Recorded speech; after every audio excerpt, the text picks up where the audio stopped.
The fruit is going to be so much sweeter, so much bigger, so much juicier at the end if we know that we worked so fucking hard for it. And we have to also know that when we plant that seed, if you dig that seed up, if you go back, if you're too worried about, is this working? Is this not? You're going to kill the plant. So you can't do that with what you're doing in life either. Welcome to Forest Fire Rising, the podcast for visionaries and mystics alike. Those who know we are all connected and aren't here for mediocrity, but know they can create anything they desire. A space devoted to helping you root back into your body, your rhythm, and the world around you to become the embodied version of yourself that is safe to receive, express, and blossom into who you always knew you were meant to be. I am your host, Shauna, a college graduate 9-to-5 employee turned creative entrepreneur, breaker of chains, and rhythmic teacher. I am here to guide those who are ready to get back into the flow of nature and flow of themselves.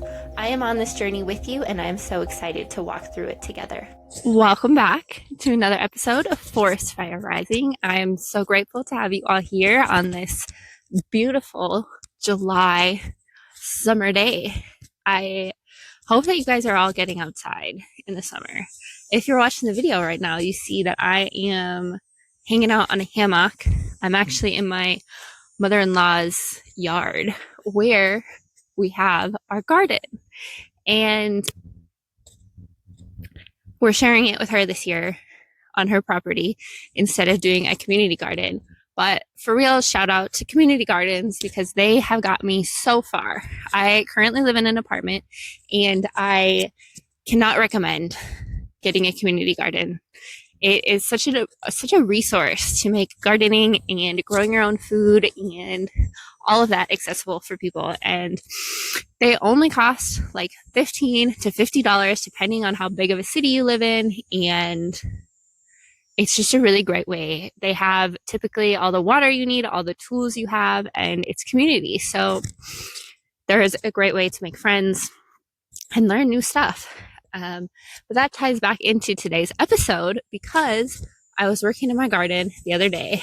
I was here helping out, weeding, just tending to my plants. I love to garden. I think it's so important to learn how to grow your own food and know where it comes from and how much better it feels when you know that you grew it with your two hands, and at the end of the summer you get to really go and appreciate everything and all the work you put in this summer.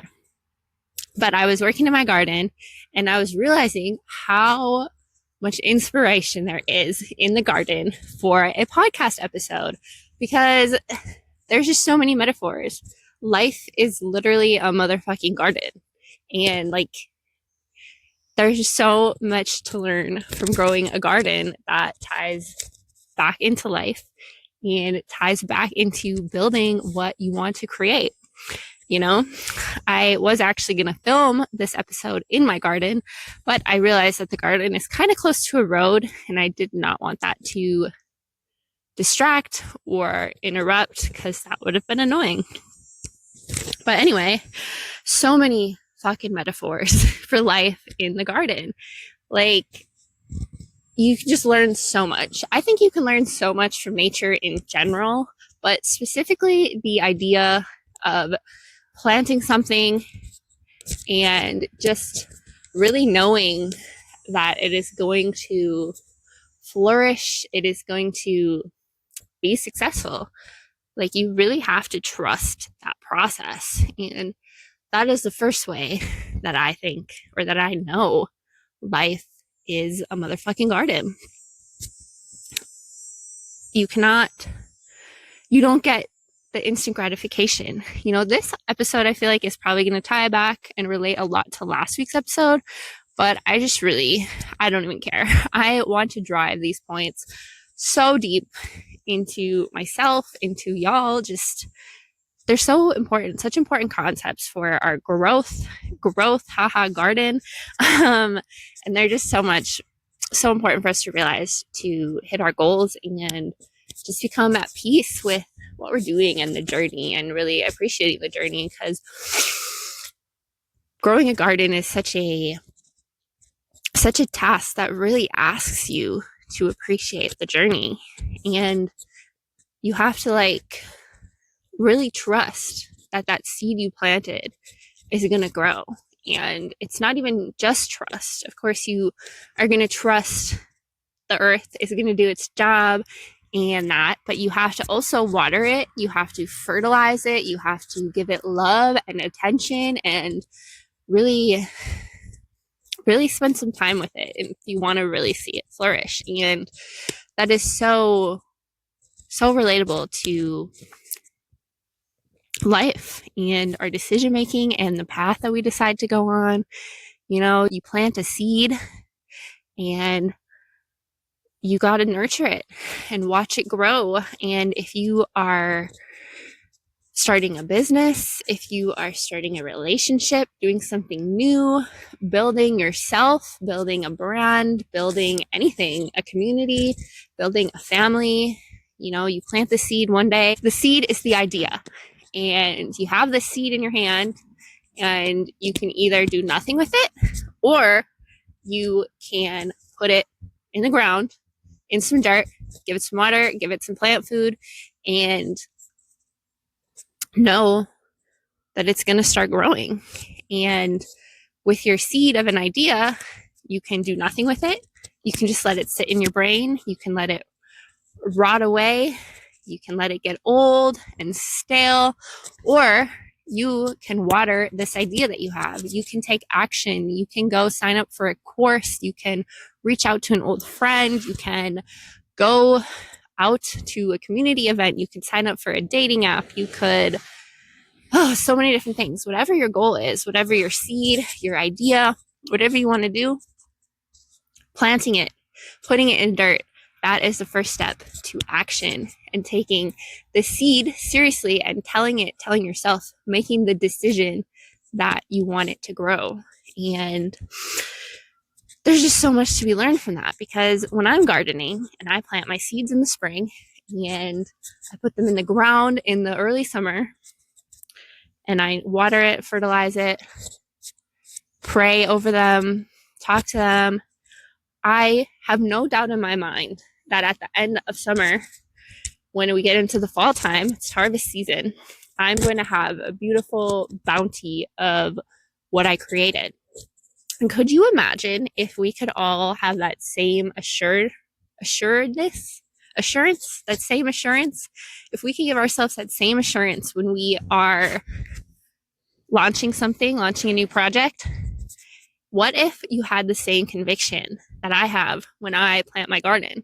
What if I had the same conviction that I knew without a doubt, for a fact, that if I plant the seed, if I give it the right conditions, if I give it my love, my time, my energy, my goodness, it is going to prosper. I will have fruit at the end of the season. I will have what I'm working towards at the end of this season of work and growth. What if we had that same conviction? What if we were sure that what we put in to our seed, into our idea, into our life, what if we were so certain of ourselves that it wasn't even a question? And what if we knew that if we stayed working toward it, it will pay off for us? Because you can't just start a garden and then leave it. It will get overrun by weeds. It will get dry from needing water. It will get thirsty and it will eventually die or just not do very well. It will just not be the garden that it could be.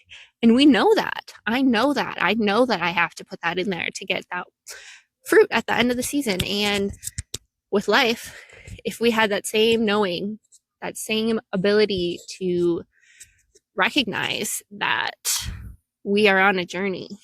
And for example, every year at the beginning, like I say, I know that my garden is growing. I know I'm going to get stuff at the end of the season, but every year for a couple weeks right after I plant it, I'm like, oh no, it's not growing. Oh, why isn't my garden bigger? And this year, finally, I realized that that is part of the fucking journey, is seeing these little plants, worrying about them, seeing your little idea, seeing that YouTube video you posted only have a few views, seeing that your Instagram page, you only have 100 followers, seeing that nobody listened to your podcast. Like, that's part of the journey. And you have to know that that little plant, that little bit of effort that you are putting in, or that lot of bit of effort that seems small right now, is going to grow. And you have to know that if you keep watering it and loving it and taking care of it, it is going to grow. So if we do not stick to our ideas, if we do not trust the journey, we will not get anywhere at the end of all of it. And then there's weeds, and the weeds come into our garden, the weeds come into our ideas, the energy vampires, the temptations, the negativity gets into our garden sometimes. And what is it? It is up to us to pluck them out. It is our... Oh, there's a little birdie. I thought maybe it was a frog, but it's a bird. So precious. I just love being out in nature and being out in the sunshine. So good. Seriously, guys, if you're not outside, if you're not getting outside this summer, get the fuck outside. For real. Like, you need to be out here. You need to be getting your feet on the earth. And that's another reason I love gardening. It allows me so much connection with the earth. But I was talking about weeds. So you want to, when we have weeds in our garden, we have to get rid of them. And we have to make room in our life for what we want to grow. So when we have weeds coming into our life or to our idea, it is our job to pluck them out. Whether that means that we are setting boundaries or we are prioritizing temptations. You might be really tempted to fill your schedule up with things that are fun, but aren't really a priority. They're not really adding to what you're doing. And it is your job. You have to pluck them out. You have to get rid of them, rip them out. These people that are sucking your energy, these people that are not respecting your boundaries, that bad habit that you know you need to quit. Like, really, just... you have to weed. You have to weed your garden. You have to really be discerning about what you want in your life and what you want on your journey. And getting rid of some of that stuff is part of the journey. And if we say that the weeds are people that maybe we need to cut off, like, oh, that's part of the journey. The weeds are part of gardening. It wouldn't be as fulfilling if we didn't have to take care of our garden in that way. If there was no weeding to be done, it would be, fun. It'd be nice, but it would also be easy. And so therefore, it would not be as fulfilling. And these people that are in our lives for seasons, and they add something at the time, but then it's time to cut them off. Just like the weed in the garden, you have to pull it out. Just like that thing that job that you don't like, that is just sucking all of the nutrients from your life, from the beautiful, beautiful vision that you are co-creating with the universe. Weeds suck all the nutrients out of our plants. That's why we have to get rid of them, because they get up close and they suck it out. They suck out the nutrients. They steal the water. They don't make room for the roots of our plants to really get so grounded and deep. So you gotta pluck those weeds. You gotta get rid of that job, get rid of that person, let go of that identity that is suffocating the current thing that you're trying to grow. You have to get rid of it. And we have to really just appreciate the work that we're doing and the lessons that we're learning for it to be worth what we're doing. The fruit is going to be so much sweeter, so much bigger, so much juicier at the end if we know that we worked so fucking hard for it. And we have to also know that when we plant that seed, if you dig that seed up, if you go back, if you're too worried about, is this working? Is this not? You're going to kill the plant. So you can't do that with what you're doing in life either. You can't just go back and be like, is this working? You can't constantly be looking for signs of growth. Because if we do that every single day, we just consume ourselves with the anxiety of, is my garden fucking growing or not? And that takes us away from the journey because we're just on the end goal. You know, the most successful people in life and whatever are people that appreciate the journey, that have fun while they go, that know that each day, each step, each new move is part of the journey, is part of what's bringing them to the sweet, sweet fruit and vegetables and beautiful cans of salsa and pickles and squash and juicy, juicy watermelon at the end of the road. They know that. And sometimes in our garden, really, really unexpected things happen, things that are out of our control. And we have to move past them and know that even though we took 2 steps back, we're not all the way back at the beginning. We are still way further ahead than when we started. For example, my garden got some hail damage at the beginning of this summer, like really quickly after I planted it. So first, I planted my garden a little late this summer, and I use late loosely because it's on its own time. You know, there's still plenty of time left in the summer for my garden to grow. I just did it a week later than I would have liked, but I'm not dwelling on that because, like I said, there is plenty of room, plenty of time to grow a beautiful garden. And I know that it's in its right time. I'm in my right time, and the path that you start is also in the right time. You're exactly where you're supposed to be, even if you seem like you're late, like you're behind, like you're a little smaller than you want to be right now. Like my garden is a little bit smaller than I would love it to be right now, but this year is the first year that I'm really accepting that. I know I have full conviction, I have full confidence that my garden is going to be beautiful as it is every year, and I'll have tons of stuff at the end. And I know that it's on its right time. So you know that you are on your right time. Know that you're on your right time. If you feel behind, just know you are fucking on the right track. You're exactly where you're meant to be. There's no timeline for life. There's no race. Nobody's keeping score. We're not being graded.